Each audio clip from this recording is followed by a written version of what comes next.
Master இந்தாங்க இதுல 50,000 ரூபாய் பணம் இருக்கு, நீங்க வச்சுக்கோங்க. எதுக்கு இது? அந்த ரோஹிணிய உங்க பையன் கிட்ட இருந்து பிரிக்கணும்னு சொன்னீங்கல்ல, ஃபர்ஸ்ட் ஒரு பெரிய வக்கீலா பார்த்து டிவோர்ஸ்க்கு அப்ளை பண்ணுங்க. அதுக்கு இவ்ளோ பணமா? ஆமா மாஸ்டர், கேஸ் நடத்தணும்னா நிறைய செலவாகும்ல. இந்தாங்க வச்சுக்கோங்க. இங்க பாருங்க, நான் செஞ்சது தப்புதான், ஆனா ஏன் பண்ணன்ற காரணத்தை உங்களால புரிஞ்சுக்க முடியல. உனக்கு இந்த உண்மை எப்ப தெரிஞ்சதோ அப்பயே நீ எல்லார்கிட்டயும் சொல்லிருக்கணும். அப்பயே நீ சொல்லியிருந்தனா இவ்வளவு பெரிய பிரச்சனை வந்திருக்காதுல்ல. அதுவும் என்கிட்ட நீ எல்லாத்தையும் மறைச்சிட்டல, எங்க அப்பா கிட்ட எதுவும் சொல்லிருக்கலாம்ல. மத்த ரெண்டு மருமகளை விட உன்னை அவருக்கு எவ்வளவு பிடிக்கும். நான் தான் தப்பு பண்ணிட்டேன்னு ஒத்துக்கிட்டேங்க, மன்னிப்பும் கேட்டுட்டேன். ஆனா நீங்க என்ன மன்னிக்கவே மாட்டேங்கிறீங்க. பாட்டி, அம்மா வரலையா?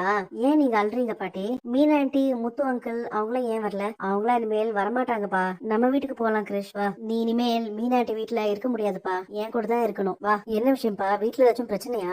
ரோஹிணி மலேசியா மாமா கதையை சொல்லும் போதே நாம உஷாரா இருந்திருக்கணும். இப்போ மனோஜோட வாழ்க்கை தான் என்ன ஆக போகுதுன்னே தெரியலையடா முத்து. நான் இங்க வீட்டுல நடக்கிறது எதையுமே அம்மா கிட்ட சொல்ல, நீயும் பாட்டி கிட்ட எதுவும் சொல்லிடாத. தாத்தா, முத்தங்கிள், நான் டூர் போயிட்டு வந்தேன், ஜாலியா இருந்துச்சு. ஐயா என்ன மன்னிச்சிருங்கய்யா, என் பொண்ணு பெரிய துரோகம் பண்ணிட்டா. உங்க பொண்ணு மட்டும் இல்ல, நீங்களும் தான். உங்க பொண்ணுதான் இவ்வளவு பெரிய பொய் சொல்லிட்டு வீட்டுக்குள்ள வந்திருக்கா. நீங்க பெரியவங்க, நீங்க இப்படி செய்யலாமா? தப்புதான் யா, ஆனா எனக்கு வேற வழி தெரியலையே. என் பொண்ணு வாழ்க்கைய அழிச்சதே நான் தான். அவளுக்கு விருப்பமே இல்லாம 19 வயசுலயே கல்யாணம் பண்ணி வச்சிட்டேன். அதுக்கப்புறம் அவளாவே ஒரு வாழ்க்கையை தேடிக்கிட்டப்போ என்னால அதுல தலையிட முடியல. எவ்வளவு முறை நான் உங்ககிட்ட உண்மையை சொல்லலாம்னு நினைச்சிருக்கேன், ஆனா என்னால முடியலப்பா. இதுக்கப்புறம் அவளோட வாழ்க்கை என்ன ஆக போகுது, கிறிஷ் என்ன பண்ண போறான், எனக்கு ஒண்ணுமே புரியல. என் பொண்ணு தலையில என்ன எழுதியிருக்கோ அதுவே நடக்கட்டும். நானும் எங்க அம்மாவும் உங்க வீட்டுக்கு வரலாமா முத்து அங்கிள்? தயவு செஞ்சு என்ன கூட்டிட்டு போங்க அங்கிள், பிளீஸ். ஆன்ட்டி என்னையும் மனோஜையும் பிரிக்கணும்னு நினைக்கிறாங்க. நீ செஞ்ச வேலைக்கு வேற என்ன பண்ணுவாங்களா? ஆன்ட்டி மட்டும் இல்ல, மனோஜும் அந்த ஐடியால தான் இருக்காங்க. நான் மனோஜ் கூட தான் வாழ்வேன், அதுல ரொம்ப ஸ்ட்ராங்கா இருக்கேன். அதுக்கு நீங்க ரெண்டு பேரும் தான் எனக்கு சப்போர்ட் பண்ண